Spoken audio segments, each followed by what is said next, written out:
Week of live readings with Agamemnon. I am TJ. I am our technical director. All of the actors you'll be hearing tonight are from three different continents and 4 different countries, and they are volunteering their time and their talent from their homes to bring a little bit of entertainment into your homes. Many of them first met each other just 15 minutes ago when they logged into the Zoom meeting. We want to thank them all very, very much for joining us. A special thank you, as always, to Noah Stanzione for teaching us pronunciation in the half hour before we started. We hope we do him proud, but we apologize in advance. We would like to thank our friend, Your Friendly Neighborhood Shakespeare, for hosting this on his pages. Check out his website, shakespeareapproves.com, and his Patreon at patreon.com/Shakespeare. Find out more about him at the aforementioned website or by visiting his Facebook page, Shakespeare Approves, Your Friendly Neighborhood Shakespeare. We'll have links to visit him as well as some of our other performer friends in the comments of this video. We are particularly looking forward to his New Year's Shaken Eve on New Year's Shaken Eve, and there will be a link to that event in the comments as well. As always, we want to acknowledge and thank all of the medical professionals and essential workers who've been working tirelessly to keep us all as healthy and safe as possible and allow us to keep doing this. We also want to acknowledge those demonstrating and protesting. Quite simply, Black Lives Matter. If you are interested in more information about us and our totally volunteer organization, you can check out our website, zenithplayers.com, and feel very free to check out our very attractive donations page. 100% of all those donations go towards production costs, which these days consist of the various subscriptions that allow for these readings to happen. If you would like to read with us in future projects, just send us an email, casting@zenithplayers.com, and we will get you on board. Join us next Friday, December 18th, for our next collaboration with the Social Distancing Players, A Christmas Carol. But for now, relax and enjoy Noah Stanzione as Aegisthus, Grace Aline as Cassandra, Mira Singer as a watchman, Caitlin Jurowitz as a herald, as the chorus of Argive elders, Andrew Gellos as the leader, Titania Levitt-Spence, Laura Calandrino, Shakira Searle, Justine D'Souza, John Elsenbeck, Steve Anderson, with Emily Durango as Clytemnestra, and Garrett Hicks as Agamemnon.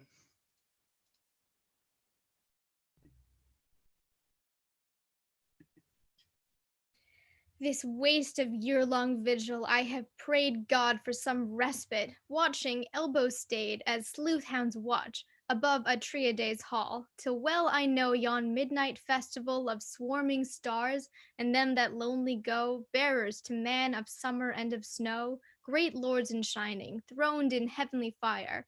And still I await the sign, the beacon pyre, that bears Troy's capture on a voice of flame shouting o'er seas. So surely to her aim cleaveth the woman's heart, man-passioned. When I turn me to my bed dew-drenched and dark and stumbling, to which near cometh no dream nor sleep, but always fear breathes round it, warning lest an eye once fain to close may close too well to wake again. Think I perchance to sing or troll a tune, for medicine against sleep. The music soon changes to sighing, for the tale untold of this house, not well mastered as of old. Howbeit, may God yet send us rest, and light the flame of good news flashed across the night. Ha! O kindler of the dark! O daylight birth of dawn and dancing upon Argive earth for this great end! All hail! What ho within? What ho! Bear word to Agamemnon's queen to rise like dawn and lift an answer strong to this glad lamp her woman's triumph song. If verily, verily, Elon's citadel is fallen, as yon beacons flaming tell, and I myself will tread the dance before all others. For my master's dice I score good and mine own tonight, 3 6s plain. Oh, good or ill, my hand shall clasp again my dear lord's hand returning. Beyond that I speak not. A great ox hath laid his weight across my tongue. But these stones walls know well, if stones had speech. What tale were theirs to tell? For me, to him that knoweth I can yet speak. If another questions, I forget. 10 years since Ilium's righteous foes, the Atreidae strong, Menelaus and eke Agamemnon arose, 2 thrones, 2 scepters, yoked of God, and 1,000 galleys of Argos trod the seas for the righting of wrong. And wrath of battle about them cried, as vultures cry, whose nest is plundered, and up they fly, in anguish lonely, eddying wide, great wings like oars in the waste of sky.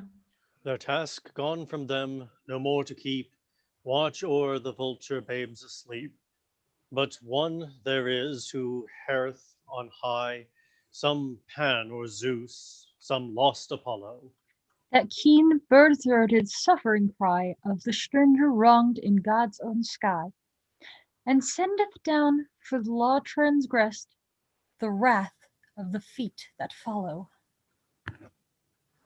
So Zeus the watcher of friend and friend, Zeus who prevaileth in after quest, for one beloved by many men, on Paris sent the Atreidae twain. Yea, sent him dances before the end for his bridal cheer, wrestlings heavy and limbs forspent for Greek and Trojan, the knee earth bent. The bloody dust and the broken spear. He knoweth that which is here, and that which shall be followeth near. He seeketh God with a great desire. He heaps his gifts, he essays his pyre, with torch below and with olive above, with tears, but never the wrath shall move of the altar cold that rejects his fire. We saw the avengers go that day, and they left us here, for our flesh it old, and serveth not, and those staffs uphold a strength like the strength of a child play. For the sap that springs in the young man's hand, and the valour of age, they have left the land, and the parson old, while the dead leaf blows, and the old staff gropeth his free foot way. Weak as a babe, and alone he goes, a dream left wandering in the day. But thou, O daughter of Tyndareus, queen of Climistria, what need? What news? What tale or tiding hath stirred thy mood, to send forth word upon all our ways for incensed worship? Every god that guards the city, the deep, the high, gods of the mart, gods of the sky, the altars blaze. One here, one there, to the sky night the firebrands flare, drunk with the soil and guileless spell of balm of kings from inmost cell. Tell, O Queen, and reject us not all that can or that may be told, and healer be to this aching thought, which one time hovereth evil cold. And then from the fires thou kindlest will hope be kindled, and hungry care fall back for a little while, nor tear the heart that beateth below my breast. It is ours to tell of a sign of the war way given to men more strong, for a life that is kin unto ours yet breathes from heaven a spell, a strength of song. How the twin-throned might of Achaea, one crown divided, above all Greeks that are, with avenging hand and spear upon Troy was guided by the bird of war. 'Twas a king among birds to each of the kings of the sea, one eagle black, one black, but of fire-white tail, by the house on the spear-hand in station that we all might see, and they tore a hair, and the life in her womb that grew, yea, the life unlived in the races unrun they slew. Sorrow, sing sorrow, but good prevail, prevail. And the war-seer wise, as he looked on the Atreid yoke, twain-tempered, knew those fierce hair-renders of the lords his host, and spoke, reading the omen true. At the last, this hunt hunteth Ilion down. Yea, and before the wall, violent division, the fullness of land and town, shall waste withal. If only God's eye gloom not against our gates, and the great war curb of Troy, fore-smitten fail. For pity lives, and those whose winged hounds she hates, which tore in the trembler's body the unborn beast. And Artemis abhorreth the eagle's feast. Sorrow, sing sorrow, but good prevail, prevail. Thou, O beautiful one, thou tender lover of the dewy breath of the lion's child, thou, the delight through den and cover of the young life at the breast of the wild. Yet, oh, fulfill, fulfill the sign of the eagle's kill. Be the vision accepted, albeit horrible. But aye, say her, O paean stay, for lo, upon evil her heart she sent. Long wastes of wind held ship and unadventured sea. On, till another shedding of blood be brought. They kill but feast not, they pray not, the law is broken. Strife in the flesh, and the bride she obeyeth not. And beyond there abideth in wrath reawoken. It plotteth, it haunteth the house, yea, it never forgetteth wrath for a child to be.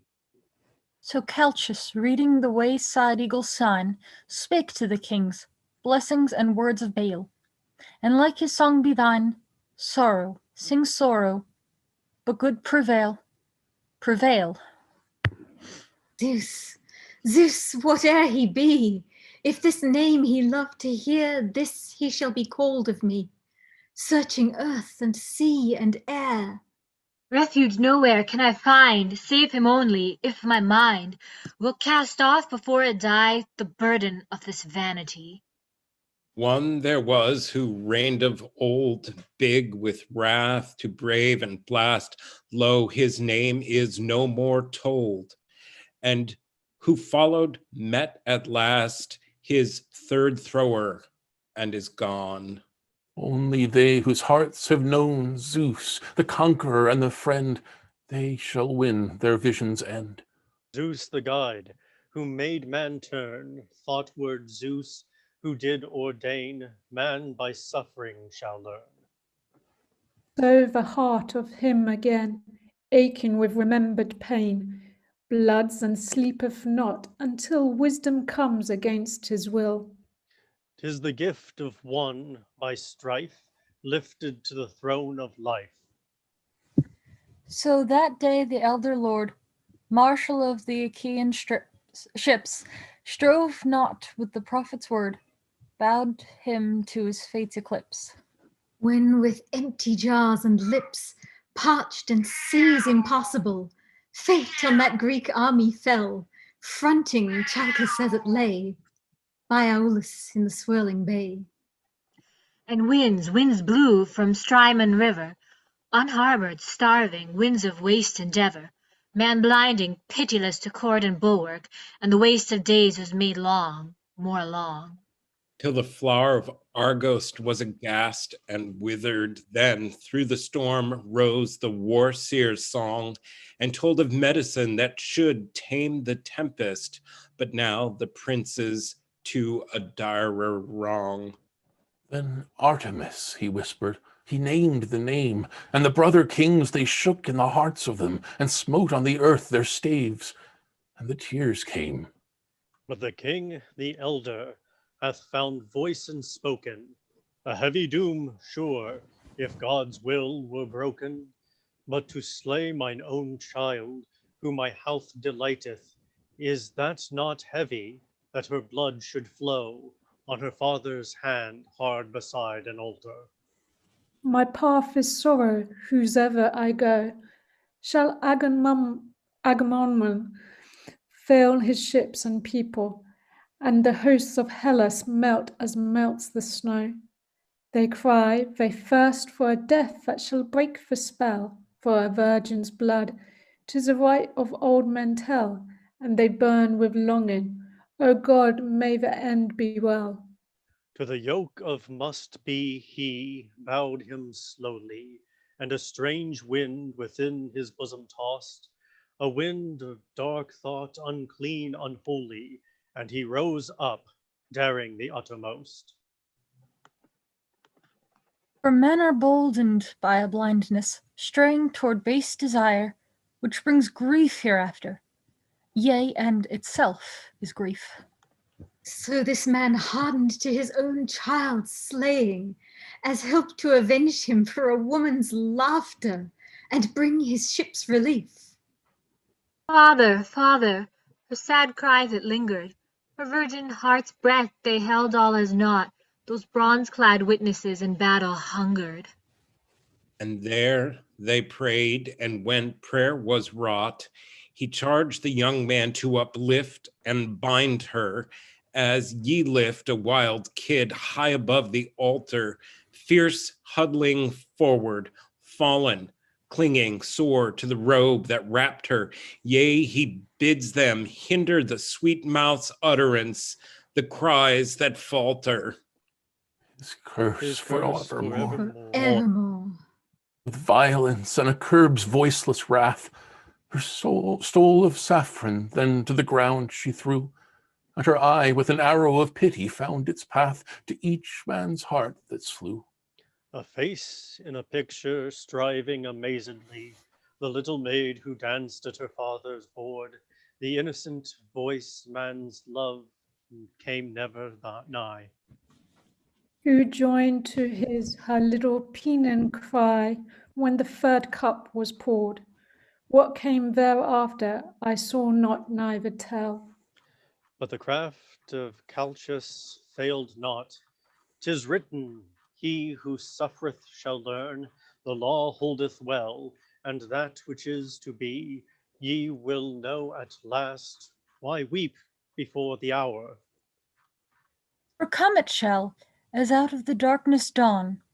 Only may good from all this evil flower. So praise this heart of Argos, this frail tower, guarding the land alone. Before thy state, O Queen, I bow mine eyes. 'Tis written, when a man's throne empty lies, the woman shall be honored. Hast thou heard some tiding sure, or is it hope hath stirred? To fire these altars dearly, though we seek to learn, 'tis thine to speak or not to speak. Glad voiced, the old saw telleth, comes this morn, the star child of a dancing midnight born, and beareth to thine ear a word of joy beyond all hope. The Greek hath taken Troy. How? Thy word flies past me, being incredible. Ilion is ours. No riddling tale I tell. Such joy comes knocking at the gate of tears. Aye, 'tis a faithful heart the eye declares. What warrant hast thou? Is there proof of this? There is, unless the god hath lied, there is. Some dream shape came to thee in speaking guise? Who deemeth me a dupe of drowsing eyes? Some word within that hovereth without wings? Am I a child to hearken to such things? Troy, fallen. How long? When fell she, say? The very night that mothered this new day.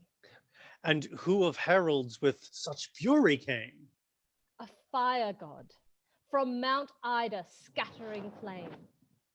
Whence starting, beacon after beacon burst in flaming message hitherward. Ida first told Hermes' Lemnian rock, whose answering sign was caught by towering Athos the divine with pines immense.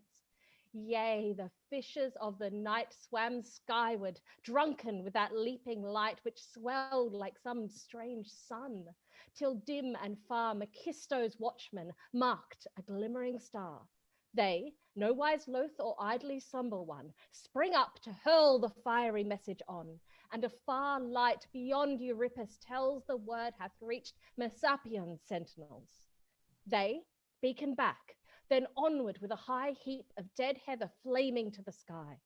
And onward still, not failing nor a swoon, across the Esopus like a beaming moon the great word leapt.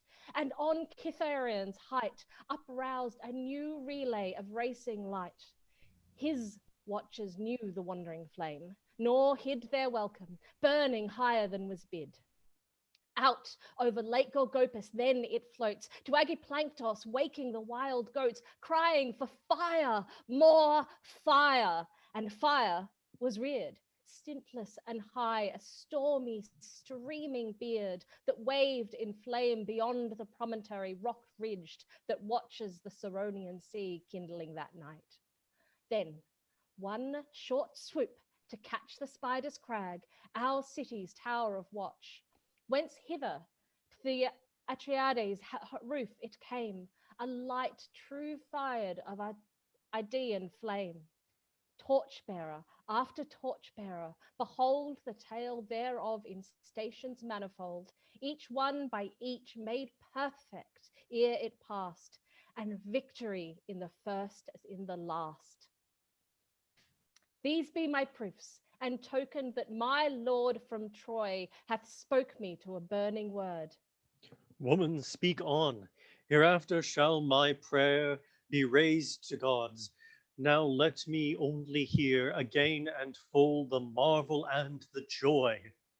Now, even now, the Achaean holdeth Troy. Methinks there is a crying in her streets that makes no concord. When sweet unguent meets with vinegar in one phial, I warrant none shall lay these wranglers lovingly at one. So conquerors and conquered shalt thou hear, two sundered tones, two lives of joy or fear. Here, women in the dust about their slain husbands or brethren, and by dead old men, pale children who shall never more be free, for all they loved on earth cry desolately. And hard beside them, the war-stained Greeks, whom stark battle and then long searching through the dark hath gathered, ravenous in the dawn, to feast at last on all the plenty Troy possessed. No portion in that feast, nor ordinance, but each man clutching at the prize of chance. Aye, there at last under good roofs they lie, of men spear-quelled, no frosts beneath the sky, no watchers more, no bitter moony dew. Oh, how blessed they will sleep the whole night through. Oh, if these days they keep them free from sin toward Ilion's conquered shrines, and them within who watch unconquered, maybe not again the smiter shall be smit, the taker ta'en. But may God but grant there fall not on that host the greed of gold that maddeneth and the lust to spoil inviolate things. But half the race is run which windeth back to home and peace. Yea, though of the gods they pass unchallenged, methinks the wound of all those desolate dead might waken, groping for its will. Ye hear a woman's word, be like a woman's fear. May good but conquer in the last incline of the balance. Of all prayers, that prayer is mine. O woman, like a man faithful and wise thou speakest, I accept thy testimonies and turn to gods with praising for again. This is one this day that prays for all our pain. O Zeus, all ruler and knight for aid, gainer of glories, and hast thou down over the towers of Ilion thy net close laid, that none so nimble and none so tall shall escape withal the snare of the slaver that claspeth all. And Zeus, the watcher of friend and friend, I also praise, who hath wrought this end. Long since on Paris his shaft he drew, and hath aimed true, not too soon falling, nor yet too far, the fire of the avenging star. The stroke of Zeus hath found them, clear this day the tale, and plain to trace. He judged, and Troy hath fallen, and have men said that gods not deign to mark man's hardy head, trampling to the earth the grace of holy and delicate things? Sin lies that way, for visibly pride doth breed its own return on prideful men who, when their houses swell with happy wealth, grieve ever wrath and blood. Yet not too fierce let the due vengeance burn, only as deemeth well one wise of mood.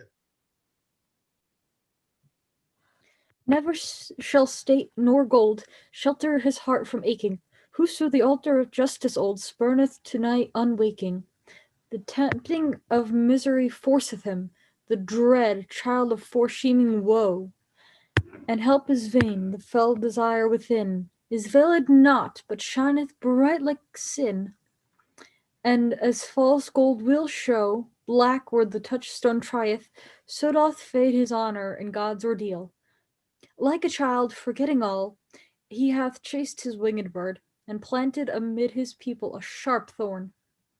And no God hears his prayer, or have they heard the man so base beguiled, they cast to scorn. Paris to Argos came, love of a woman led him, so God's altars he brought to shame, robbing the hand that fed him. She hath left among her people a noise of shield and sword, a tramp of men armed where the long ships are moored. She hath ta'en in her goings desolation as a dar. She has stepped quickly through the great gated tower. And the thing that could not be, it hath been. And the seers they saw visions, and they spoke of strange ill.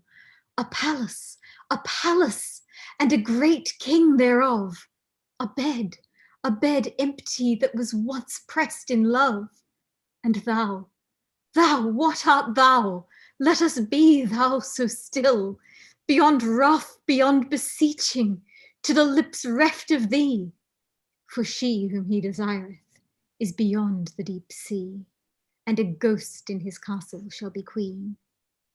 Images in sweet guise carven shall move him never. Where is love amid empty eyes? Gone forever. But a shape that is a dream, mid the phantoms of the night, cometh near, full of tears, bringing vain delight.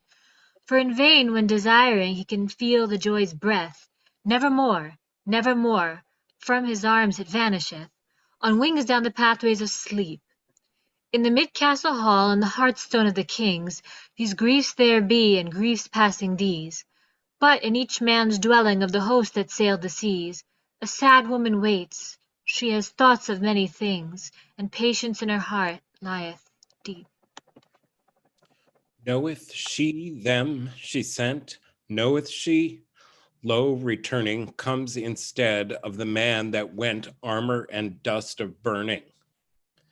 And the gold charger, Ares, who changeth quick for dead, who poseth his scale in the striving of the spears, back from Troy sendeth dust, heavy dust, wet with tears, sendeth ashes with men's name on his urns neatly spread.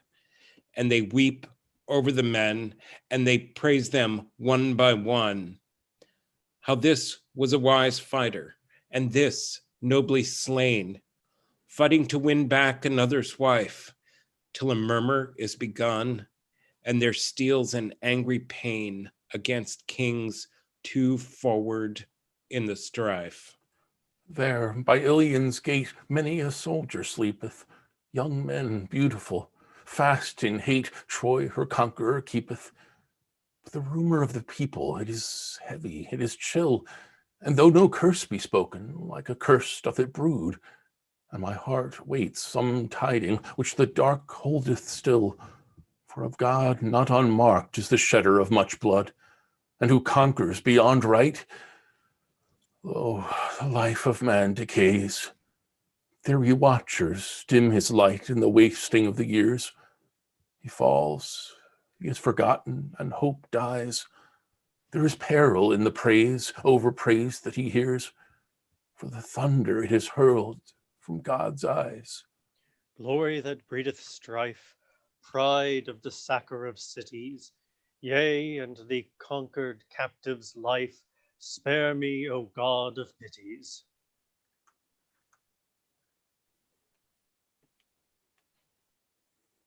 The fire of good tidings that have sped the city foe, that who knows if a god mocketh, or who knows if all be true?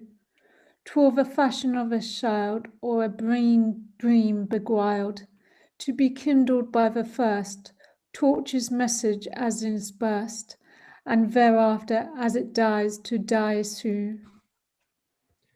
'Tis like a woman's scepter to ordain welcome to joy before the end is plain.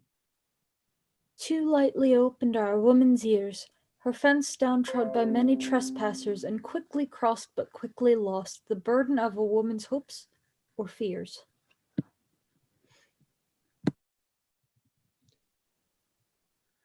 Too soon surely shall we read the message right, where fire and beacon call and lamps of light, true speakers, or but happy lights that seem and are not, like sweet voices in a dream.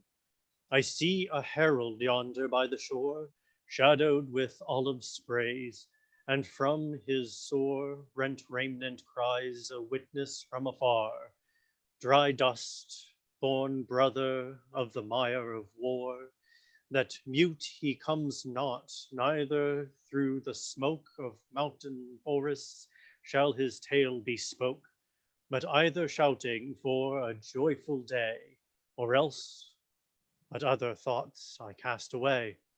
As good hath dawned, may good shine on, we pray. And whoso for this city prayeth aught, else let him reap the harvest of his thought.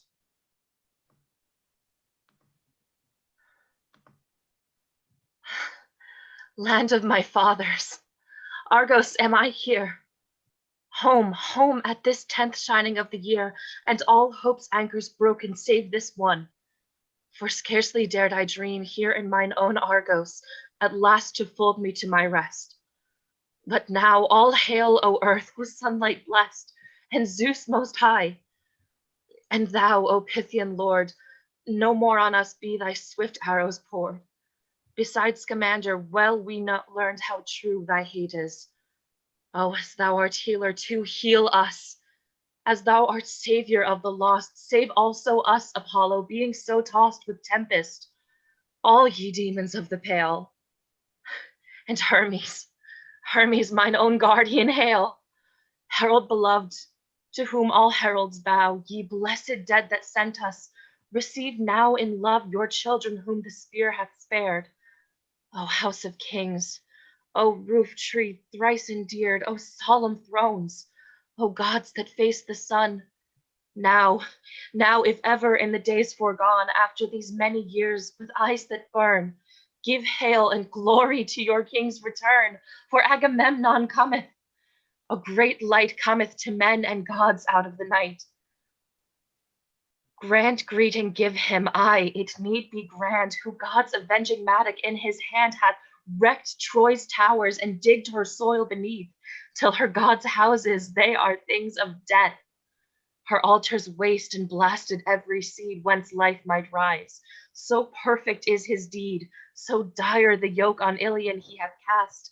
The first Atreides, king of kings at last, and happy among men, to whom we give honor most high above all things that live. For Paris nor his guilty land can score the deed they wrought above the pain they bore. Spoiler and thief, he heard God's judgment passed, whereby he lost his plunder and like grass mowed down his father's house and all his land, and Troy pays twofold for the sin she planned. Be glad, thou herald of the Greek from Troy. So glad I am ready, if God will, to die. Did love of this land work thee such distress? The tears stand in mine eyes for happiness. Sweet sorrow was it then that on you fell. How sweet, I cannot read thy parable. To pine again for them that loved you true. Did ye then pine for us as we for you? The whole land's heart was dark and groaned for thee. Dark? For what cause? Why should such darkness be? Silence in wrong is our best medicine here. Your kings were gone. What others need you fear? 'Tis past, like thee now, I could gladly die. Even so, 'tis past and all is victory. And for our life in these long years there were doubtless some grievous days and some were fair. Who but a god goes woundless all his way? Oh, could I tell the sick toil of the day, the evil nights, scant decks ill blanketed, the rage and cursing when our daily bread came not. And then on land 'twas worse than all, our quarters close beneath the enemy's wall. And rain, and from the ground the river dew, wet, always wet, into our clothes it grew plague-like, and bred foul beasts in every hair. Would I could tell how ghastly midwinter stole down from Ida till the birds dropped dead, or the still heat when on his noonday bed the breathless blue sea sank without a wave. Why, think of it, they are past and in the grave, all those long troubles. For I think the slain care little if they sleep or rise again. And we, the living, wherefore should we ache with counting all our lost ones, till we wake the old malignant fortunes? If goodbye comes from their side, why let them go, say I. Surely for us who live, good doth prevail unchallenged, with no wavering of the scale. Wherefore we vaunt unto these shining skies, as wide o'er sea and land our glory flies, by men of Argolis who conquered Troy. These spoils, a memory and an ancient joy, are nailed in the gods' houses throughout Greece, which whoso readeth shall with praise increase our land, our kings, and God's grace manifold, which made these marvels be. My tale is told. Indeed, thou conquerest me. Men say the light in old men's eyes yet serves to learn aright. But Clytemnestra and the house should hear these tidings first, though I their health may share.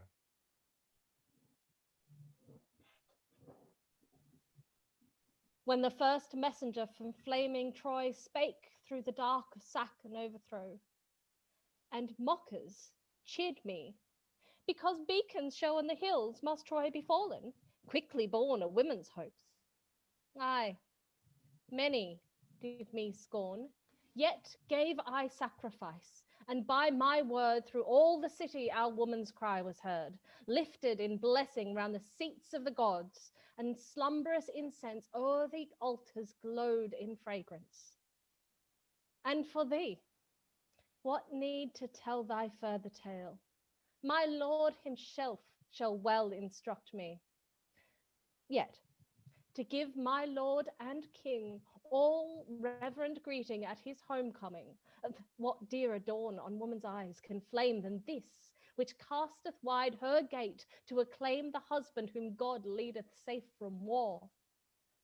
Go, bear my Lord this prayer, that fast and far he haste him to this town which loves his name, and in his castle may he find the same wife that he left, a watchdog of the hall, true to one voice and fierce to others all, a body and soul unchanged, no seal of his broken in the waiting years, no thought of ease nor joy from other men hath touched my soul, nor shall touch until bronze be dyed like wool.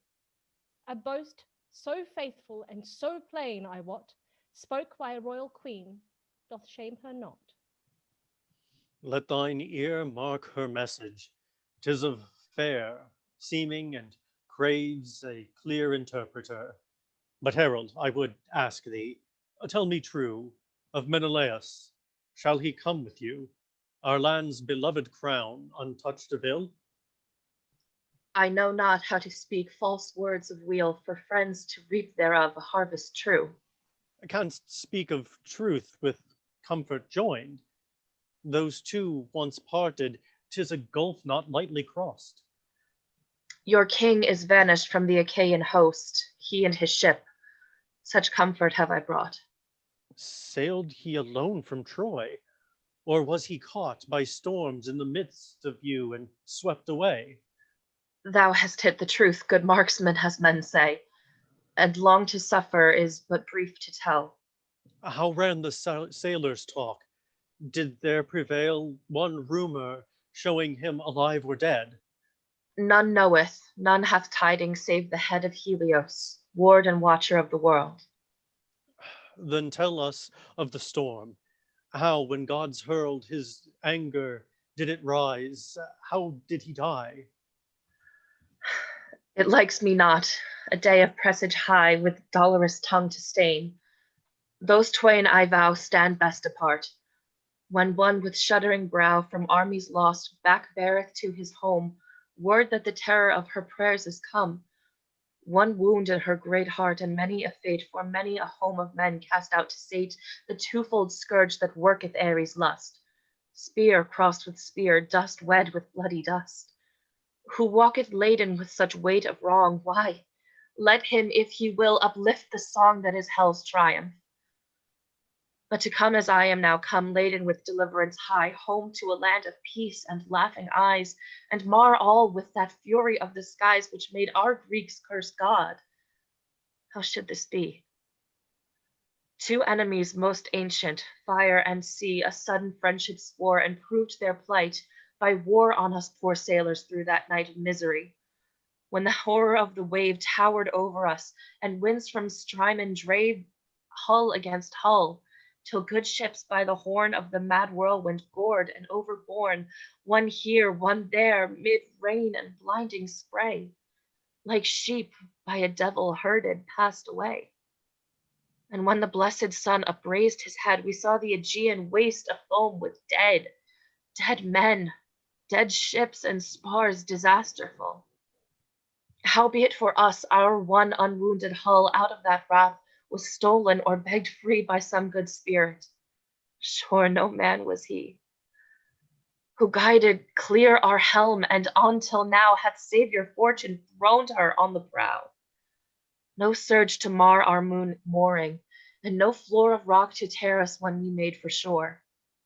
Till, fled from that sea hell with the clear sun above us, and all trust in fortune gone, we drove like sheep about our brain the thoughts of that lost army, broken and scourged with knots of evil. And methinks if there is breath in them, they talk of us as gone to death. How else, and so say we of them? For thee, since Menelaus thy first care must be, if by some word of Zeus, who wills not yet to leave the old house forever desolate, some ray of sunlight on a far-off sea lights him, yet green and living, we may see his ship some day in the harbor. 'Twas the word of truth ye asked me for, and truth ye have heard. Who's he who found for thee that name truthful utterly? Was it one beyond our vision, moving sure in predecision? Doth man's doom his mystic lips, calling thee the battle wed, thee the strife encompassed, Helen? Yea, in fate's derision. Hell in cities, hell in ships, hell in hearts of men, they knew her, when the dim and delicate fold of her curtains backward rolled. And to sea she threw her in the west wind's giant hold, and with spear and sword behind her came the hunters in a flood. Down the oar blade's viewless trail, tracking till in Samoa's vale, through the leaves they crept to find her, a wrath, a seed of blood. So the name to Ilion came on God's thought-fulfilling flame, she a vengeance and a token of the unfaith to bread broken. Of the hearth of God betrayed, against them whose voices swelled, glorying in the prize they held, and the spoilers font outspoken. And the song his brethren made, mid the bridal torches burning, till behold the ancient city of King Priam turned and turning, took a new song for her learning, a song changed and full of pity, with the cry of a lost nation.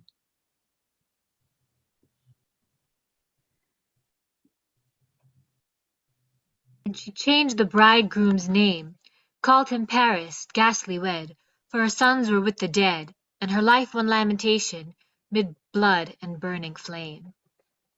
Lo, once there was a herdsman reared in his own house, so stories tell, a lion's whelp, a milk-fed thing, and soft in life's first opening among the sucklings of the herd. Happy children loved him well, and old men smiled, and oft, they say, in men's arms like a babe he lay, bright eyes, and toward the hand that teased him, eagerly fawning for food or play. Then on a day out flashed the sudden rage of the lion brood of yore. He paid his debts to them that fed with wrack of herds and carnage red. Yea, wrought him a great feast unbidden, till all the houseways ran with gore, a sight the fools are fled weeping from, a great red slayer, beard aform, high priest of some blood-cursed altar God had uplifted against the home. And how shall I call the thing that came at the first hour to Ilion city? Call it a dream of peace untold, a secret joy in the midst of gold, a woman's eye that was soft like flame, a flower which ate a man's heart with pity. But she swerved aside and wrought her kiss a bitter ending, and a wrath was on her harboring, a wrath upon her friending, when to Priam and his sons she fled quickly o'er the deep, with the god to whom she sinned for her watcher on the wind, a death bride, whom brides long shall weep. A grey word liveth from the morn of old time among mortals spoken. That man's wealth waxen full shall fall, not childless, beget sons withal. And ever of great bliss is born a tear unstaunched, and a heart broken. But I hold my thought alone, and by others unbeguiled.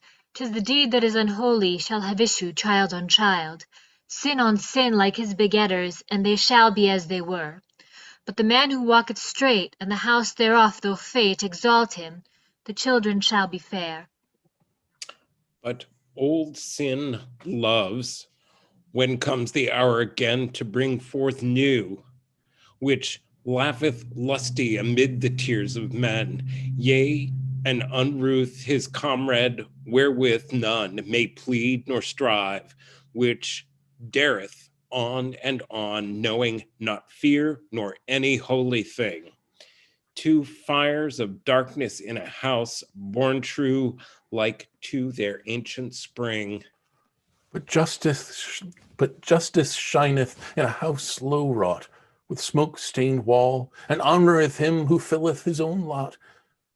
But the unclean hand upon the golden stair, with eyes of verse, she flieth, seeking where things innocent are, and recking not the power of wealth by man misgloried, guideth all to her own destined hour. All hail, O king! Hail, Atreus' son, sacker of cities, Ilion's bane! With what high word shall I greet thee again? How give thee worship, and neither outrun the point of pleasure, nor stint too soon? For many will cling to fair seeming, the faster because they have sinned erewhile, and a man may sigh with never a sting of grief in his heart, and a man may smile with eyes unlit and a lip that strains. But the wise shepherd knoweth his sheep, and his eyes pierce deep the faith like water that fawns and feigns. But I hide nothing, O king, that day when in quest of Helen our battle array hurled forth thy name upon my heart's scroll, was deep in letters of discord writ, and the ship of thy soul ill helmed and blindly steered was it, pursuing ever, though men that die, one wild heart that was fain to fly. But on this new day, from the deep of my thought and in love, I say, sweet is a grief well ended, and in time's flow thou wilt learn and know the true from the false of them that were left to guard the walls of thine empty hall unfriended.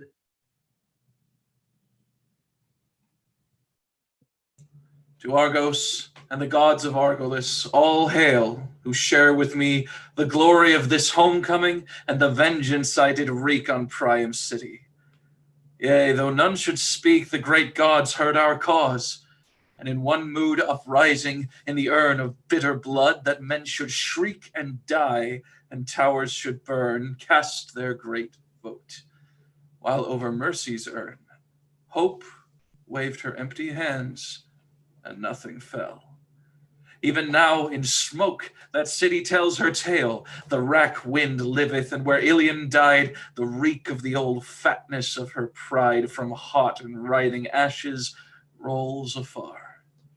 For which let thanks, wide as our glories are, be uplifted, seeing the beast of Argos hath round Ilion's towers piled high his fence of wrath, and for one woman ravished, wrecked by force a city.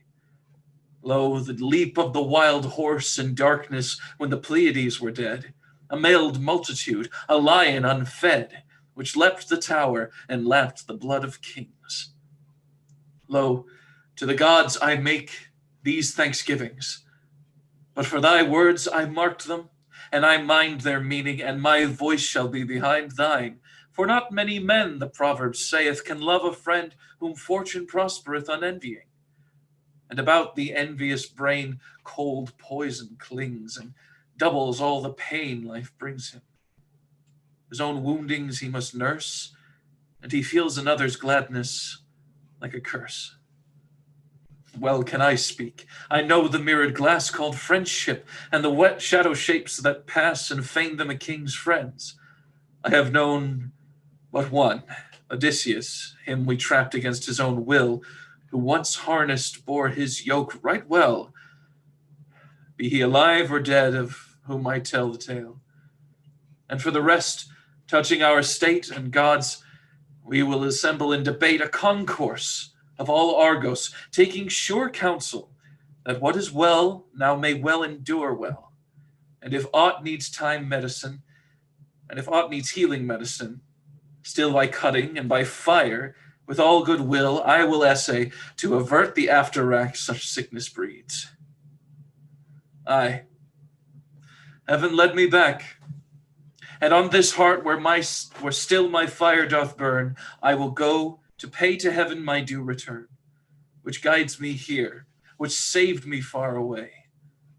O victory, now mine own, be mine always. Ye elders, council of the Argive name here present, I will no more hold it shame to lay my passion bare before men's eyes. There comes a time to a woman where fear dies forever. None hath taught me, none could tell, save me, the weight of years intolerable I lived while this man lay at Ilion. That any woman thus should sit alone in a half-empty house with no man near, makes her half blind with dread. And in her ear always some voice of wrath, now messengers of evil, now not so, then others worse, crying calamity against mine and me. Oh, had he half the wounds that variously came rumoured home, his flesh must be a net, all holes from heel to crown. And if he met as many deaths as I met tales thereon, is he some monstrous thing, some Geryon three-souled that will not die, till o'er his head 3 robes of earth be piled to hold him dead? Aye, many a time my heart broke, and the noose of death had got me. But then they cut me loose. It was those voices always in my ear. For that, too, young Orestes is not here beside me as we meet, seeing he above all else doth hold the surety of our love. Let not thy heart be troubled. It fell thus. Our loving spear friend took him, Strophius the Phocian, who forewarned me of annoy two-fronted, thine own peril under Troy, and ours here, if the rebel multitude should cast the council down. It is men's mood always to spurn the fallen. So spake he, and sure no guile was in him. But for me, the old stormy rivers of my grief are dead now at the spring, not one tear left unshed. Mine eyes are sick with vigil, endlessly weeping the beacon piles that watched for thee forever answerless. And did I dream? A gnat's thin whir would start me like a scream of battle and show me thee by terrors swept, crowding too many for the time I slept. From all which stress delivered and free-souled, I greet my Lord. O watchdog of the fold, O forestay shore that fails not at the squall, O strong-based pillar of a towering hall, O single son to a father age-ridden, O land unhoped for, seen by shipwrecked men, sunshine more beautiful when storms have fled, spring of quick water in a desert dead. How sweet to be set free from any chain. These be my words to greet him home again. No God shall grudge them. Surely I and thou have suffered in time past enough. And now dismount, O head with love and glory crowned from this high car. Yet plant not on bare ground thy foot, great king, the foot that trampled Troy. Ho, bondsmaids, up, forget not your employ. A floor of crimson broideries to spread for the king's path. Let all the ground be red where those feet pass, and justice, dark of yore, home light him to the hearth he looks not for. What followeth next? Our sleepless care shall see, ordered as God's good pleasure may decree. Daughter of Leda, watcher of my fold, in sooth, thy welcome, grave and amply told, fetteth mine absent years. Though it had been seemlier, methinks, some other, not my queen, had spoke these honors.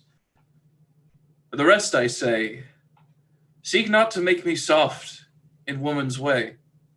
Cry not thy praise to me wide-mouthed, nor fling thy body down as to some barbarous king, nor yet with broidered hangings strew my path to wake the unseen ire. 'Tis God that hath such worship, for mortal men to press rude feet upon this broidered loveliness. I vow there is danger in it. Let my road be honored, surely, but as man, not God. Rugs for the feet and yonder broidered pall, the names ring diverse. Ay, and not to fall suddenly blind is of all gifts the best God giveth, for I reckon no man blessed ere to the utmost goal his race be run. So be it, and if, as this day I have done, I shall do always, then I fear no ill. Tell me but this, no wise against thy will. My will, be sure, shall falter not nor fade. Was this a vow in some great peril made? Enough, I have spoke my purpose fixed and plain. Were Priam the conqueror, think, would he refrain? Oh, stores of broideries would be trampled then. Lord, care not for the cavillings of men. The murmur of a people hath strange weight. Who feareth envy, feareth to be great. 'Tis graceless when a woman strives to lead. When a great conqueror yields, 'tis grace indeed. So in this war thou must my conqueror be? Yield! With good will to yield is victory. Well, if I needs must. Be it as thou hast said.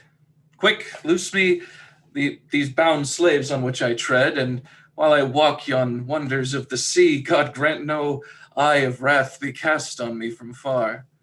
For even now it likes me not to waste mine house, thus marring underfoot the pride thereof, and wondrous broideries brought in far seas with silver. But of these, enough. Mark, I charge thee, this princess of Ilion, tend her with all gentleness. God's eye doth see, and loveth from afar the merciful conqueror. For no slave of war is slave by his own will. She is the prize and chosen flower of Ilion's treasuries, set by the soldier's gift to follow me. Now therefore, seeing I am constrained by thee, and do thy will, I walk in conqueror's guise beneath my gate, trampling sea crimson dyes. There is the sea, its caverns who shall drain, breeding of many a purple fish that stain surpassing silver, ever fresh renewed for robes of kings. And we, by right endued, possess our fill thereof. Thy house, O King, knoweth no stint nor lack of anything. What trampling of rich raiment had the cry so sounded in the domes of prophecy? Would I have vowed these years as price to pay for this dear life in peril far away? Where the root is, the leafage cometh soon to clothe an house, and spread its leafy boon against the burning star. And thou being come, thou on the midmost hearthstone of thy home, oh, warmth in winter leapeth to thy sign. And when God's summer melteth into wine the green grape, on that house shall coolness fall when the true man, the master, walks his hall. Zeus, Zeus, true master, let my prayers be true. And oh, forget not that thou art will to do. What is this that evermore a cold terror at the door of this bosom presage haunted, pale as death hovereth, while a song unhired, unwanted, by some inward prophet chanted, speaks the secret as its core, and to cast it from my blood, like a dream not understood, no sweet spoken courage now sinneth at my heart's dear prow. Yet I know that manifold days, like sand, have waxen old since the day that shoreward thrown cables flapped, and line on line, standing forth for Ilion, the long galleys took the brine. And in harbour mine own eye hath beheld, again they lie. Yet that lyreless music hidden whispers still words of ill. 'Tis the soul of me unbidden, like some fury sorrow-ridden, weeping over things that die. Neither waketh in my sense ever hope's dear confidence, for this flesh that groans within, and these bones that know of sin, this tossed heart upon the spate. Of a whirlpool that is fate, surely these lie not, yet deep beneath hope my prayer doth run, all will die like dreams and creep to the unthought of and undone. Surely of great weal at the end of all comes not content. So near doth fever crawl, close neighbor pressing hard and narrow wall. Woe to him who fears not fate. 'Tis the ship that forward straight sweepeth, strikes the reef below. He who fears and lightens weight, Casting forth in measured flow from the wealth his hand have got, his whole ship shall flounder not, with abundance overfraught, nor deep seas above him flow.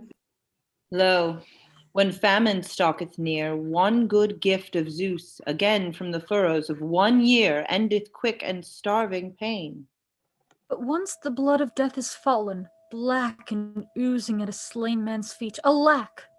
By spell or singing, who shall charm it back? One there was of old who showed man the path from death to day, but Zeus, lifting up his rod, spared not when he charged him stay. Save that every doom of God hath by other dooms its way crossed, that none may rule alone, in one speech outstripping groan, forth had all this passion flown.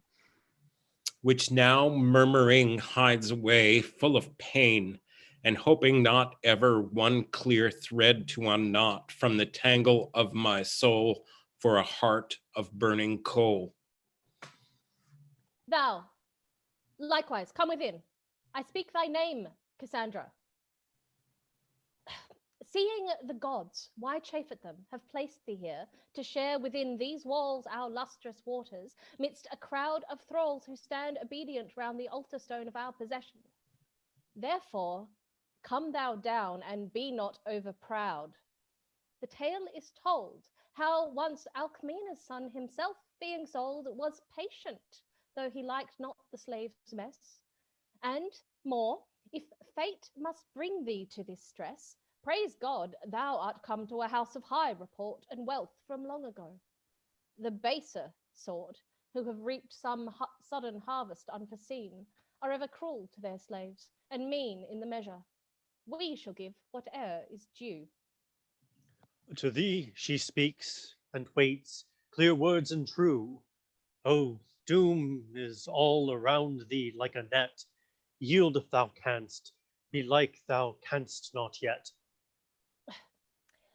Methinks, unless this wandering maid is one voiced like a swallow bird, with tongue unknown and barbarous, she can read my plain intent. I use but words, and ask for her consent. Ah, come, 'tis best as the world lies today. Leave this high-throned chariot and obey. How long must I stand dallying at the gate? Even now the beasts to Hestia consecrate wait by the midmost fire, since there is wrought this high fulfillment for which no man thought. Whereof, if 'tis thy pleasure to obey aught of my will, prithee, no more delay.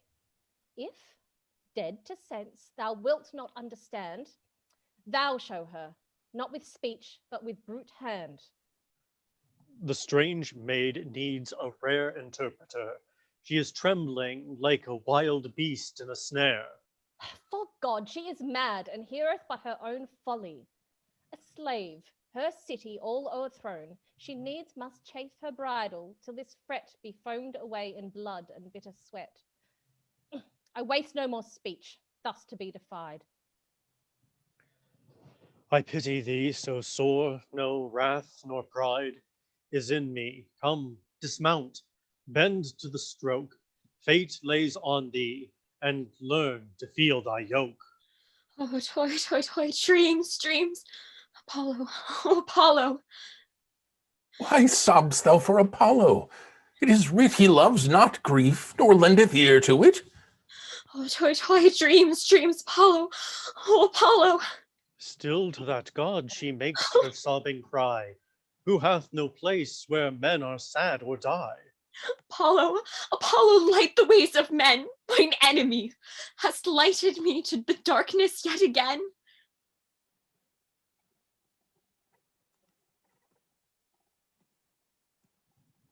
How will she prophesy about her own sorrows that the power abides when all is gone? Apollo, Apollo, light of all that is, mine enemy, where hast thou led me? What house is this? The Atreides castle, if thou knowest not. I am here to help thee and help faithfully. Nay, nay, this is the house that God hateth. There be many things that know its secret, sore and evil things, murders and strangling death. 'Tis here they slaughter men, a splashing floor. Keen sense the strange maid seemeth like a hound for blood, and what she seeks can sure be found. The witnesses, I follow where they lead. The crying of little children near the gate, crying for wounds that bleed, and the smell of baked meats their father ate. Word of thy mystic power had reached our ear long since. Howbeit we need no prophets here. Oh, what would they? A new dreadful thing. A great, great sin plots in this house this day. Too strong for the faithful, beyond medicining, and help stands far away. This warning I cannot read, though I knew that other tale. It rings the city through. Oh, woman thou, the Lord who lay with thee, wilt lave the water then? How speak the end? It comes so quick, a hand, another hand that reach gropingly. I see not yet these riddles pierced with blind gleams of foreboding, but bemuse my mind. Ah, oh, what is that? There, it is coming clear. A net, some net of hell. Nay, she that lies with him, is she the snare? And half of his blood being upon it, it holds well. O crowd of ravening voices, be glad, yea, shout and cry for the stoning, cry for the casting out. What fury voices call'st thou to be hot against this castle? Such words like me not. And deep within my breast I felt that sick and saffron drop which creepeth through the heart, to die as the last rays of life depart. Misfortune comes so quick. Oh, look, keep his mate from the wild bull. A tangle of raiment see, a black horn and a blow, and he falleth full in the marble amid the water. I counsel ye, I speak plain, blood in the bath and treachery.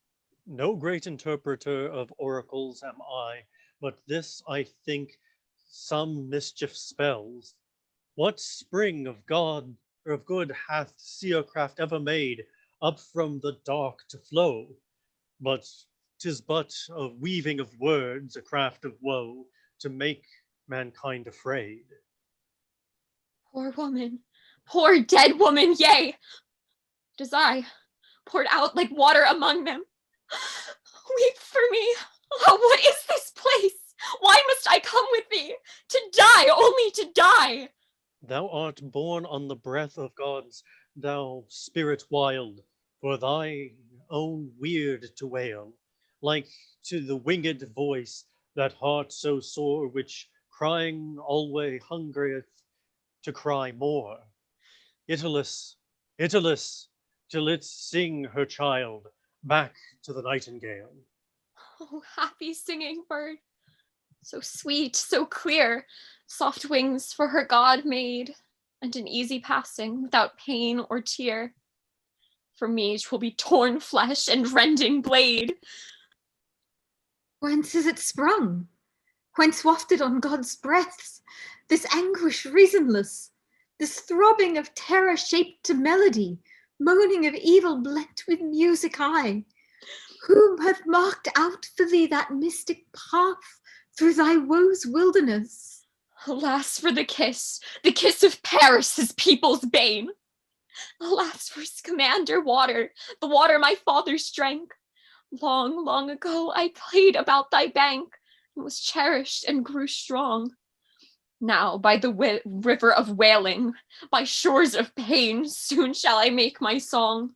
How sayest thou? All too clear, this ill word hast thou laid upon thy mouth. A babe could read thee plain. It stabs within me like a serpent's tooth, the bitter thrilling music of her pain. I marvel as I hear. Alas for the toil of a city worn unto death. Alas for my father's worship before the citadel, the flocks that bled and the tumult of their breath. But no help from them came to save Troy towers from falling as they fell. And I on the earth shall writhe, my heart aflame. Dark upon dark, new ominous words of ill, sure they have swept on some thee evil thing, crushing which makes thee bleed, and in the torment of thy visions sing these plain in death for oracles. Yet still, their end I cannot read. For God, mine oracle shall no more hide with veils his visage, with a new wed bride. A shining wind out of this dark shall blow, piercing the dawn, growing as great as waves grow, to burst in the heart of sunrise, stronger far than this poor pain of mine. I will not mar with mists my wisdom. Be near me as I go, tracking the evil things of long ago, and bear me witness. For this roof there clings music about it, like a choir which sings one-voiced, but not well-sounding, for not good the words are.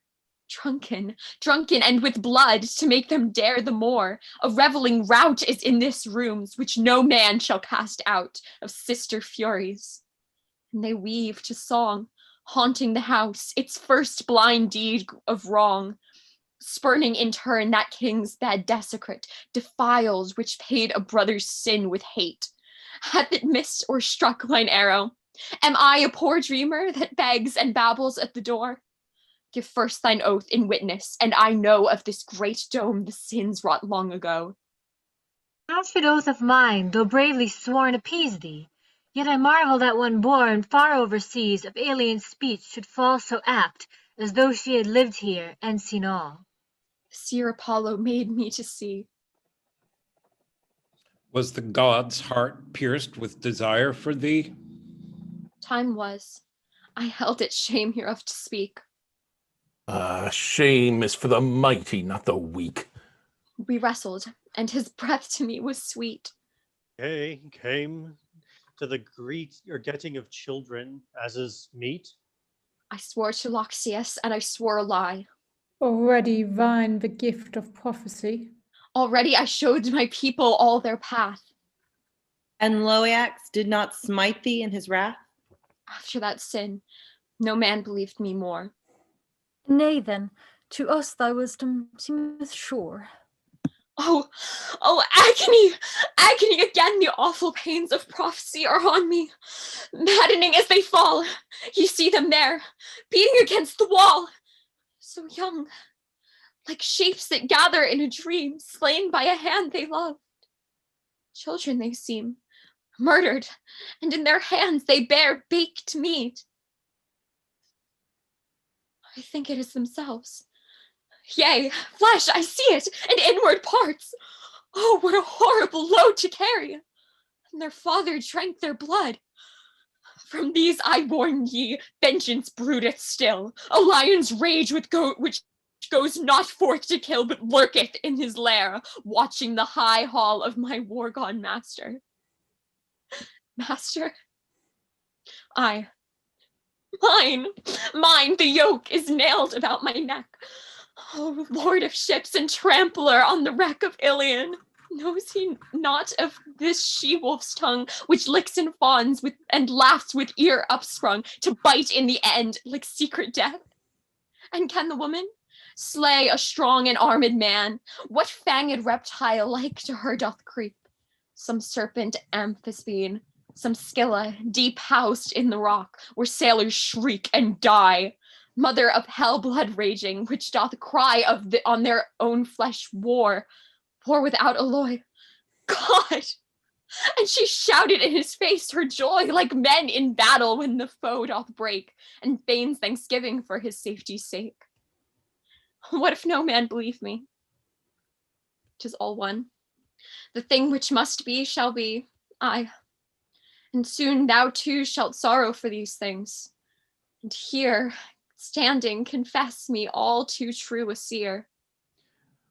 The Thyestine feast of children slain, I understood and tremble. Aye, my brain reels at these visions beyond guesswork true, but after, though I heard, I had lost the clue.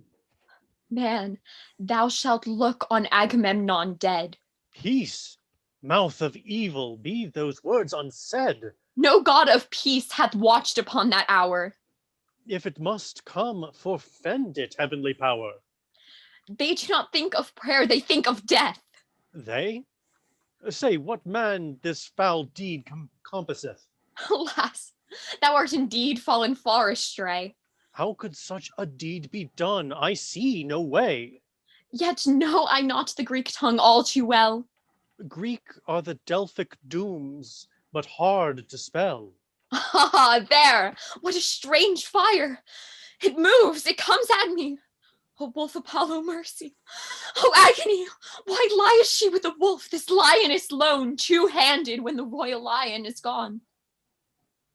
God, she will kill me. Like to them that brew poison, I see her mingle for me too a separate vial in her wrath, and swear, wetting her blade for him, that I must share his death, because he hath dragged me here. Oh, why these mockers at my throat? This gear of wreathed bands, this staff of prophecy. I mean to kill you first before I die. Be gone! Down to perdition. Like ye so? So I requite you.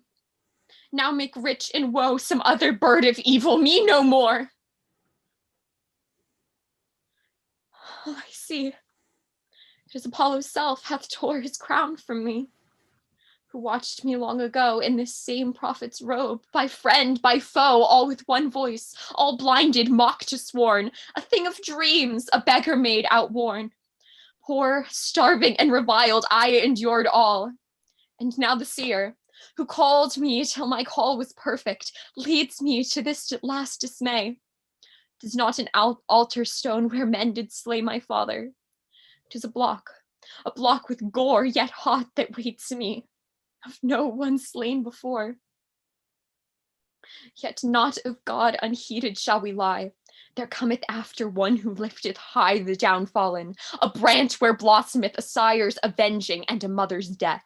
Exiled and wandering from this land outcast, one day he shall return and set the last crown on these sins that have his house downtrod.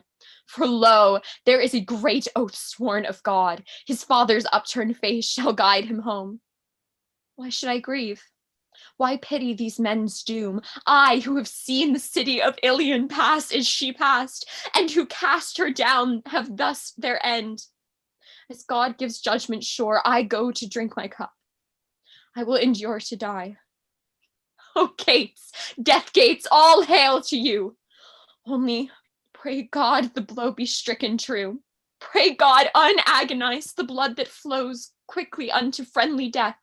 These eyes may close.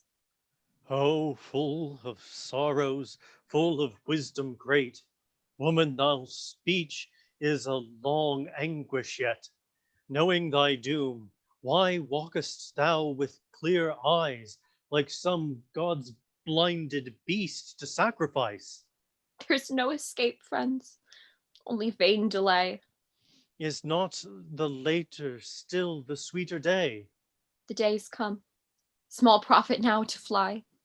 Through all thy griefs, woman, thy heart is high. Alas, none that is happy hears that praise. Are not the brave dead blessed in after days? O Father, O my brethren brave, I come. What frights thee? What is that thou startest from? Oh, Fafa! What turns thee in that blind? Horror? Unless some loathing of the mind? Death drifting from the doors, and blood like rain. 'Tis but the dumb beasts at the altar slain. And vapors from a charnel house. See there! 'Tis Tyrian incense clouding in the air. So be it. I will go, in yonder room, to weep mine own and Agamemnon's doom.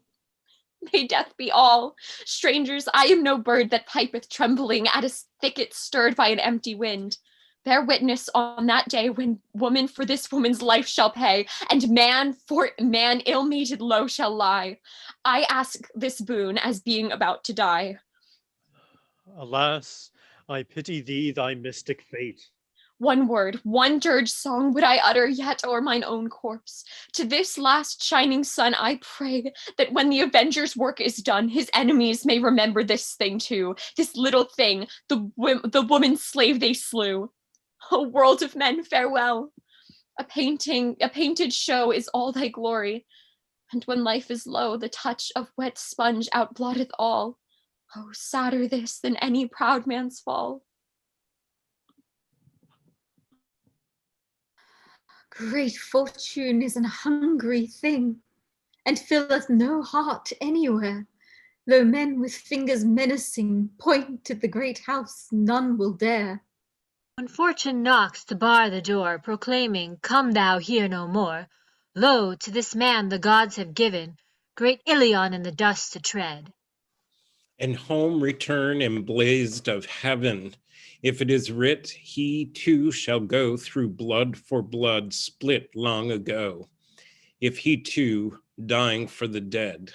To crown the deaths of alien years, what mortal afar off who hears shall boast him fortune's child, and led above the eternal tide of tears.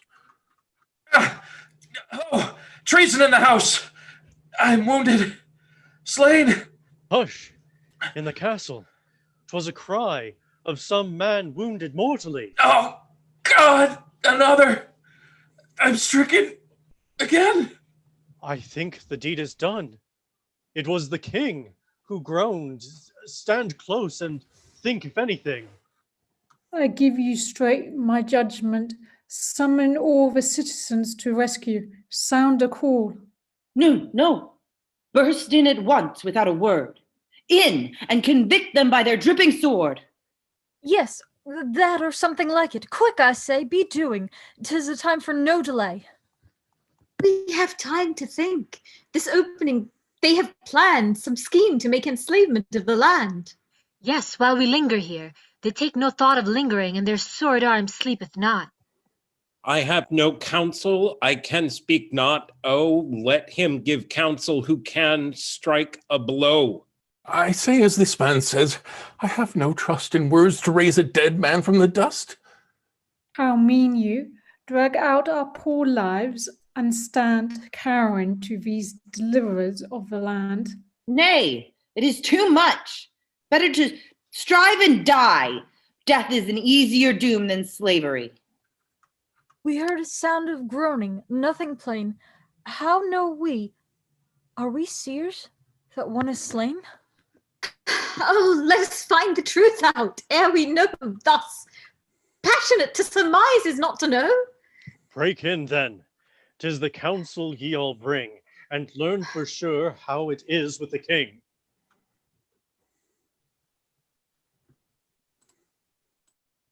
Oh, lies enough and more have I this day spoken, which now I shame not to unsay. How should a woman work to the utter end? Hate on a damned hater feigned a friend. How pile perdition round him hunter-wise, too high for overleaping, save by lies? To me, this hour was dreamed of long ago, a thing of ancient hate. 'Twas very slow in coming, but it came. And here I stand, even where I struck, with all the deed I planned done. 'Twas so wrought, but what boots it to deny? The man could neither guard himself nor fly. An endless web as by some fisher strung, a deadly plenteousness of robes I flung all round him and struck twice, and with two cries his limb turned water and broke. And as he lies, I cast my third stroke in, a prayer well sped to Zeus of hell, who guardeth safe his dead. And there he gasped his life out as he lay, and gasping, the blood spouted like dark spray that splashed. It came a salt and deathly dew. Sweet, sweet as God's dear raindrops ever blew o'er a parched field the day the buds are born.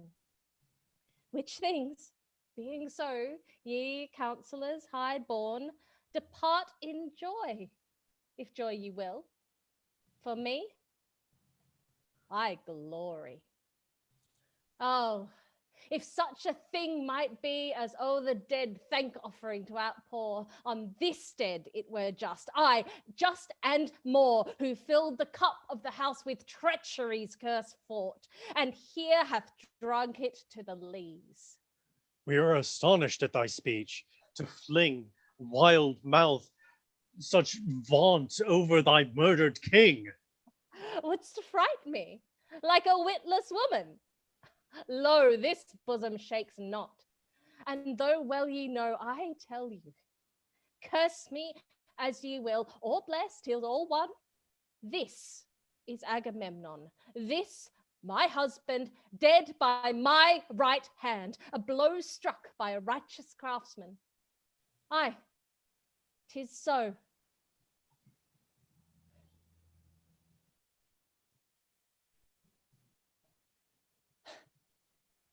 Woman, what evil tree, what poison grown of the ground, or draught of the drifting sea, way to thy lips hath found? Making thee clothe thy heart in rage, yea, in curses burning, when thine own people pray, thou hast hewn, thou hast cast away. A thing cast away thou art, a thing of hate and of spurning. Aye, now, for me thou hast thy words of fate, exile from Argos and the people's hate forever.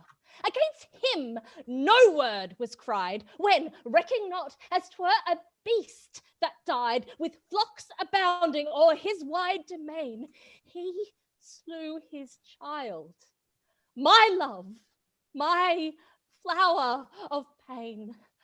Great God, as magic for the winds of Thrace, why was he not man-hunted from his place to purge the blood that stained him? When the deed is mine, oh, then thou art a judge indeed. But threat thy fill. I am ready, and I stand content. If thy hand beateth down my hand, thou rulest. If aught else be God's decree, thy lesson shall be learned, though late it be. Thy thought, it is very proud. Thy breath is a scorner's breath. Is not the madness loud in thy heart, being drunk with death? Yea, and above thy brow a star of a wet blood burneth. Doom shall have yet her day, the last friend cast away, when lie doth answer lie, and stab for stab returneth. And hark what oath gods gather on my side. By my dead child's revenge, now satisfied, by mortal blindness, by all powers of hell which hate, to whom in sacrifice he fell, my hope shall walk not in the house of fear, while on my hearth one fire yet burneth clear, one lover, one Aeschylus, as of old. What should I fear? When fallen here I hold this foe, this scorner of his wife, this toy and fool of every Chryseis under Troy. And therewithal his soothsayer and slave, his chanting bedfellow, his leman brave who rubbed the galley's benches at his side. But oh, they had their guerdon as they died. For he lies thus, and she, the wild swan's way, hath trod her last long weeping roundelay, and lies, his lover, ravished o'er the main for his bed comfort and my deep disdain. Would gods that suddenly, with no great agony, no long stick watch to keep, my hour would come to me, my hour, and presently bring the eternal, the unwaking sleep, now that my shepherd, he whose love watched over me, lies in the deep.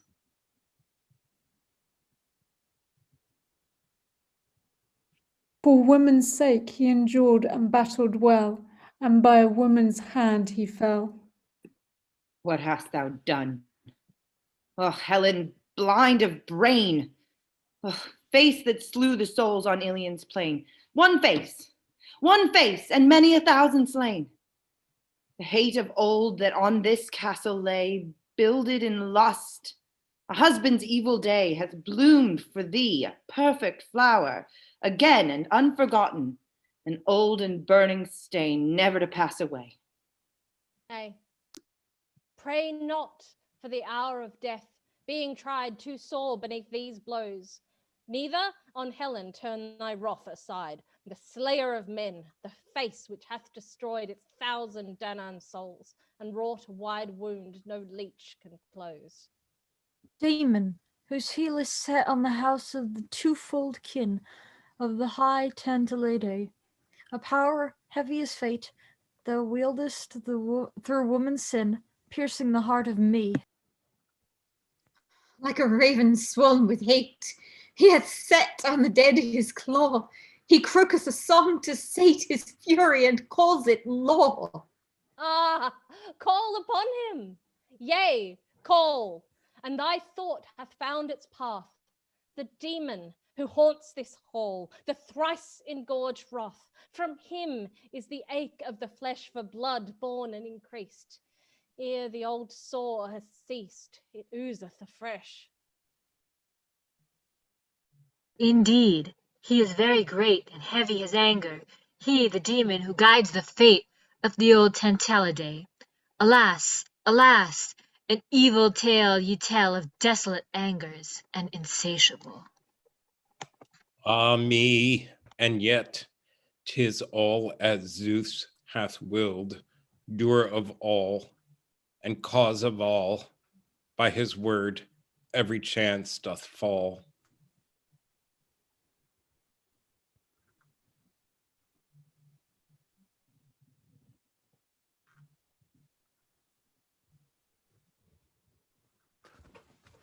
No end without him is fulfilled. What of these things but cometh by high heaven's counselings? Ah, sorrow, Sorrow. sorrow, my Sorrow. king, My king, my king. How shall I weep? What word shall I say? Caught in the web of this spider thing, in foul death gasping thy life away. Woe's me for this slavish lying, the doom of craft and a lonely dying, the iron two-edged and the hands that slay. And criest thou still, this deed hath been my work? Nay, gaze, and have no thought that this is Agamemnon's queen. 'Tis he that hath round him wrought this phantom of the dead man's wife. He, the old wrath, the driver of men astray, pursuer of Atreus for the feast defiled. To assoil an ancient debt he hath paid this life. A warrior and a crowned king this day atones for a slain child. That thou art innocent herein, what tongue dare boast it cannot be? Yet from the deeps of ancient sin, the avenger may have wrought with thee. Oh, the red slayer crasheth, groping wild, for blood, more blood, to build his peace again, and wash like water the old frozen stain of the torn child. Ah, sorrow, sorrow, my king. sorrow, my king, Sorrow, my king, my king. king. How shall I weep? What word shall I say? Caught in the web of this spider thing, in foul death gasping thy life away. Woe's me for this slavish lying, the doom of craft and the lonely dying, the iron two-edged and the hands that slay. What of the doom of craft that first he planted, making the house accursed? What of the blossom from this root riven, Iphigenia, the unforgiven? Even as the wrong was, so is the pain. He shall not laugh in the house of the slain when the count is scored. He hath but spoiled it and paid again the due of the sword. I am lost, my mind dull-eyed, knows not nor feels whither to fly nor hide, while the house reels, the noise of rain that falls on the roof affrighteth me, washing away the walls, rain that falls bloodily. Doth ever the sound abate? Lo, the next hour of fate wetting her vengeance due on new whetstones for new workings of hate. Would thou hadst covered me, earth, O earth, or ere I had looked on my lord thus low, in the pallid marble of silvern girth. What hands may shroud him, what tears may flow? Not thine, O woman, who dared slay him. Thou durst not weep to him now, nor pray him, nor pay his soul the deep unworth of gift or prayer forget thy blow. Oh, who with heart sincere shall bring praise or grief to lay on the sepulchre of the great chief? His burial is not thine to array. By me he fell, by me he died. I watch him to the grave, not cried by mourners of his housefolk. Nay, his own child for a day like this waits, as is seemly, and shall run by the white waves of Acheron to fold him in her arms and kiss. Lo, she who was erst reviled, revileth, and who shall say?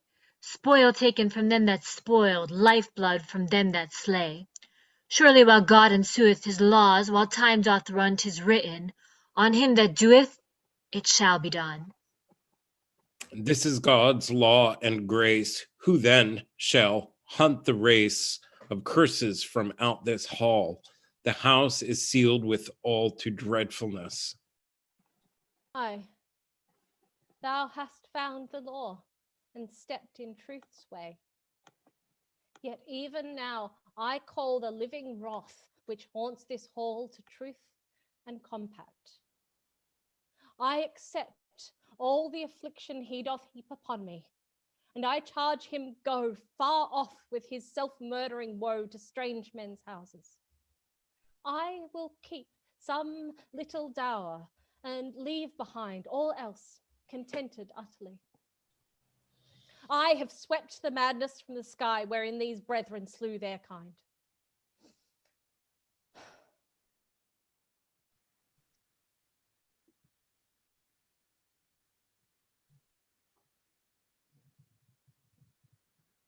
O shining day, O dawn of righteousness fulfilled.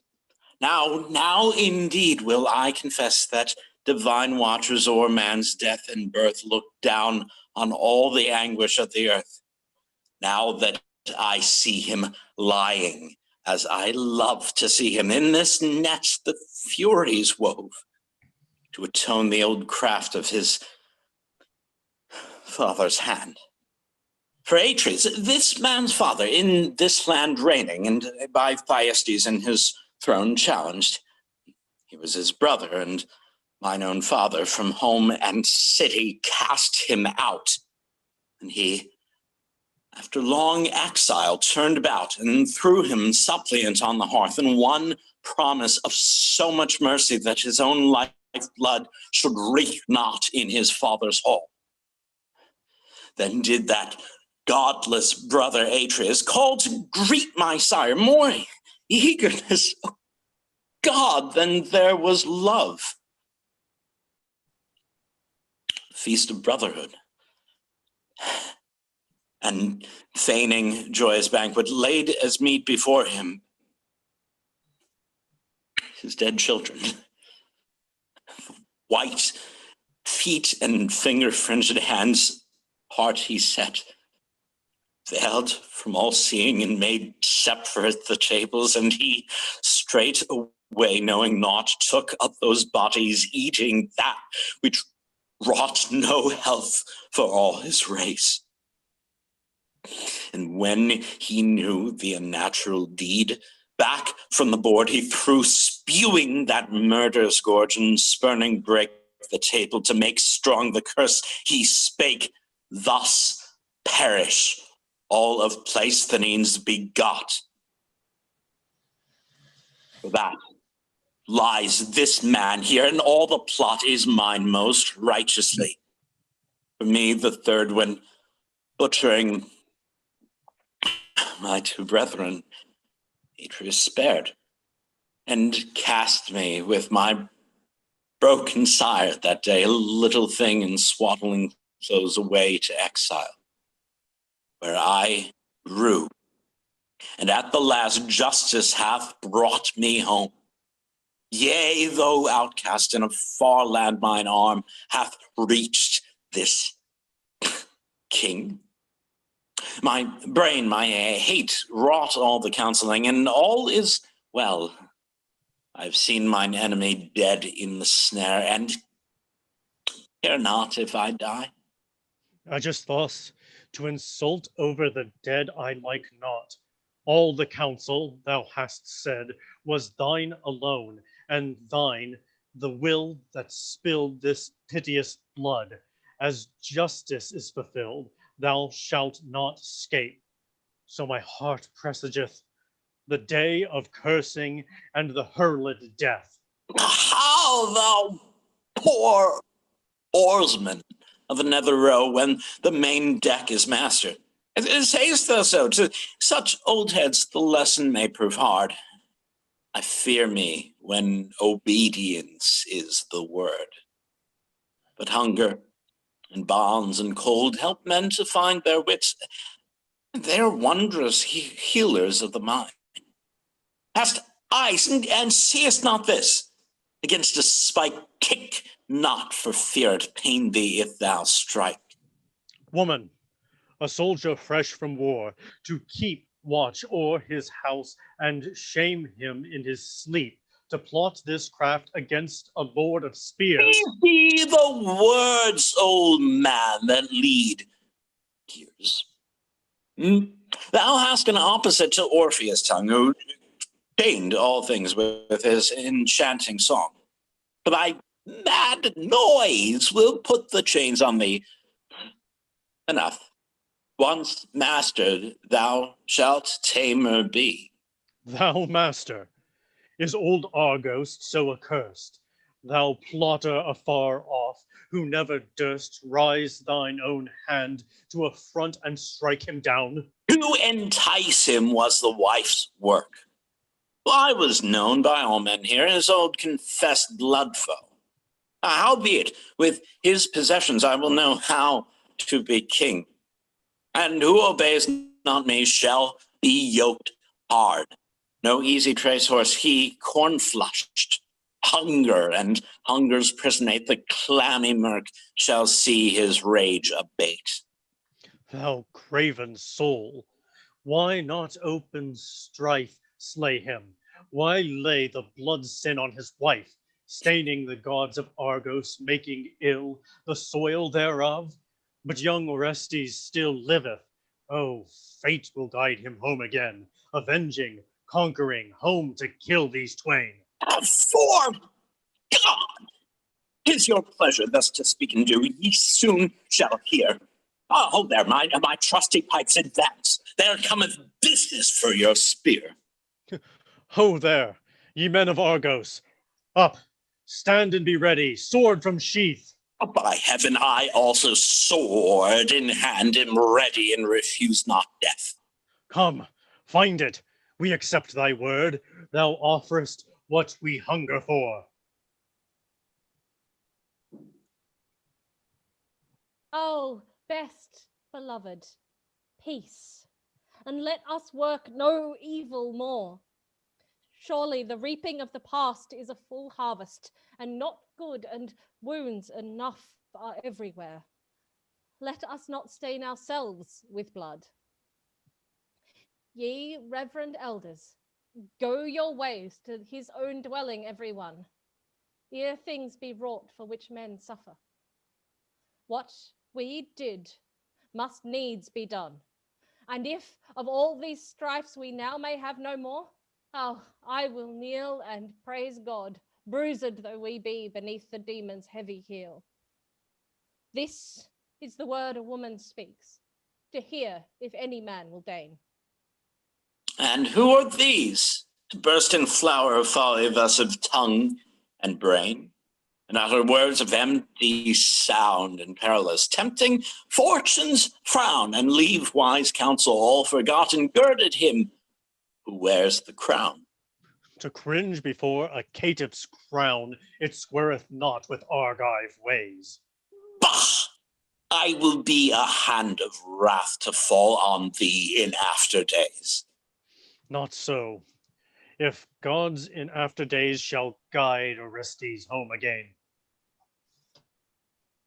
I know how men in exile feed on dreams, and know such food is vain. Go forward and wax fat. Defile the right for this thy little hour. I spare thee now.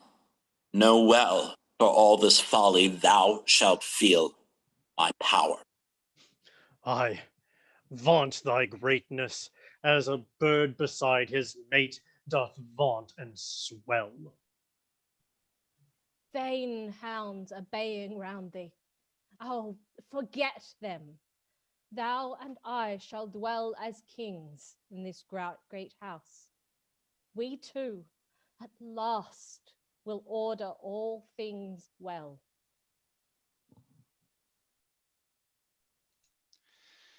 Thank you for joining us for Agamemnon. A big thanks to our friend, your friendly neighborhood Shakespeare. You can visit him at his website, shakespeareapproves.com, or on Facebook at Shakespeare Approves, your friendly neighborhood Shakespeare. We've got links to all his content and a whole bunch more in the comments of this video.